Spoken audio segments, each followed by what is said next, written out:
විජයට මගේ ආදරයක් ඇති වුණේ එයා මේ නළුවෙක් හන්දා ප්‍රසිද්ධ නළුවෙක් හන්දා වෙන කාන්තාවොත් එයාට ආදරය කරනවා මට එයාව අයිති කරගන්න ඕනේ කියන එක නෙමෙයි. හැබැයි එයාගේ ලස්සනත් මට බලපෑවා. තාමත් ලස්සනයි තාමත් ආකර්ශනීය පර්සනැලිටි එකක් එයාට තිබුණා. නිකන් භෞතික ලස්සන විතරක් නෙමෙයි මේ මම හිතා ලංකාවේ හිටපු ලස්සන පුද්ගලෙක්. කටහඬ එයාගේ පර්සනැලිටි එක කොහොම ආස කරුවා.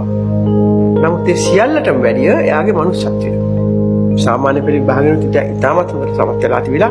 හැබැයි එයාගේ අම්මට එච්චර මුදල් තිබුණ නැති නිසා එයාට බන්නන්න එයාගේ තාත්තා පොඩි කාලේ අතර වෙලා තිබුණේ. එයාට අවුරුද්දක් විතර කාලේ දෙකක්ද තුනක්ද කාලේ. පාසලේදී සෙන්ට් බෙනඩික්ට්ස් එකේ ස්වර්ණම යුගයේ පාසලේ එයා කීප වතාවක්ම රම්පදක්ක වදින්නලා තියෙනවා කතිකත්වයට. සිංහල කතිකත්වයට. පොලිසියට බැඳිලා පොලිසිය ටිකක් කල් ට්‍රේන් කරනකොට එයා වැදගෙන ගිහිල්ලා ඉස්සෙල්ලාම සුගතදාසන් රත්යාපා හන්තානේ කතාව ෆිල්ම් එකට එයා සම්බන්ධ කරගත්තා. ඉතින් එහාට ඉතින් එයා නළුකම තමයි